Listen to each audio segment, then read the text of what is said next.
Assalamualaikum warahmatullahi wabarakatuh dan selamat pagi. Okey, belakang saya ni adalah ladang nenas. Okey, ladang nenas ni kita baru pindahkan lebih kurang usia sebulan lah. Okey. Jadi hari ni kita akan meracun rumput menggunakan racun ametrin dan juga diuron. Okey, kita campur dua tu dan untuk racun rumput pada ladang nenas lah. Okey, kejap lagi kita akan tengok macam mana cara meracun dan saya akan tunjukkan dengan lebih terperinci bahan aktif racun-racun yang akan digunakan. Antara racun yang kita gunakan adalah yang pertama adalah racun ametrin. Bahan aktif dia adalah ametrin. Racun jenis ni sesuai untuk rumput-rumput yang keras lah, yang menjala ataupun yang menduri. Kita juga selain ametrin, kita juga mencampurkan racun diuron. Okey, bahan aktif dia adalah diuron, di mana diuron ni juga adalah untuk rumput-rumput jenis rumput kerbau, semalu dan sebagainya. Selain itu, kita juga mencampurkan stiker, iaitu pelekat untuk lebih berkesan kepada pokok. Okey, seperti biasa, kita perlu menggaul ataupun masukkan racun terlebih dahulu ke dalam tong yang berisi air.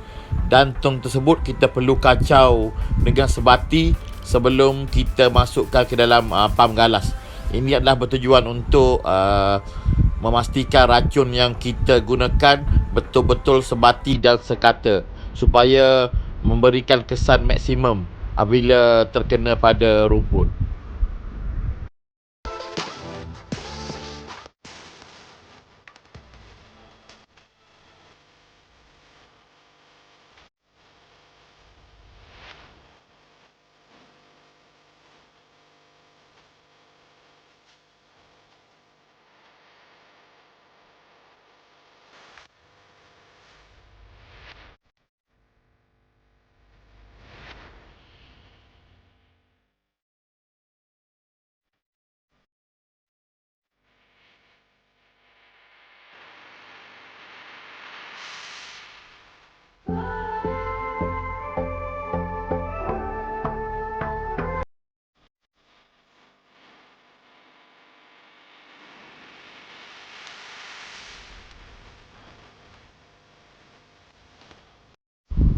Sebelum memulakan meracun, pastikan kita memakai PPE, sarung tangan dan juga mask untuk mengelakkan racun terkena ataupun terhidu bau racun. Cara meracun ataupun teknik meracun adalah kita perlu racun pada keseluruhan permukaan tanah, termasuk kawasan yang ditanam nenas lah. Okey, tak perlu risau. Racun ni tidak akan merosakkan pokok nenas. Pokok nenas akan kebal dengan racun ametrin dan diuron. Jadi hanya rumput-rumput sahaja yang akan mati apabila terkena racun diuron dan ametrin. Untuk pengetahuan juga, diuron juga adalah sejenis racun pracambah, iaitu racun yang boleh mematikan benih-benih rumput yang terdapat di dalam tanah. Ia juga bertindak sebagai racun pracambah, boleh membunuh juga rumput-rumput yang telah tumbuh di atas tanah. Kadar semburan racun yang disyorkan adalah 450 liter per hektar.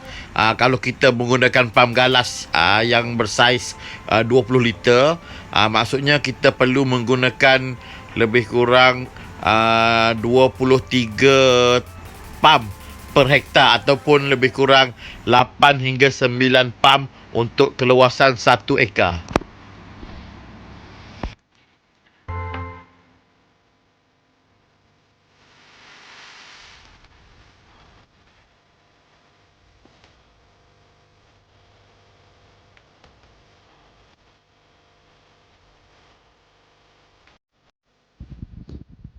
Ini adalah kesan seminggu selepas kita meracun ametrin dan diuron. Okay, kita tengok belakang nenas ni. Okay, kita tengok di mana rumput telah mati, clear, dan nenas steady. Nenas tidak ada kesan apa-apa pun terhadap racun rumput ametrin dan diuron.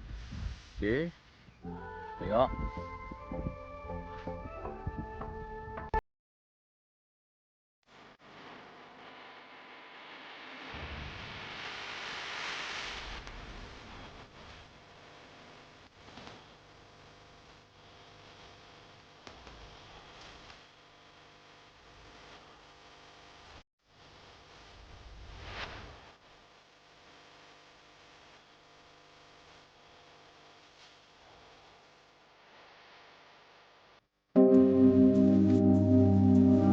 Subscribe.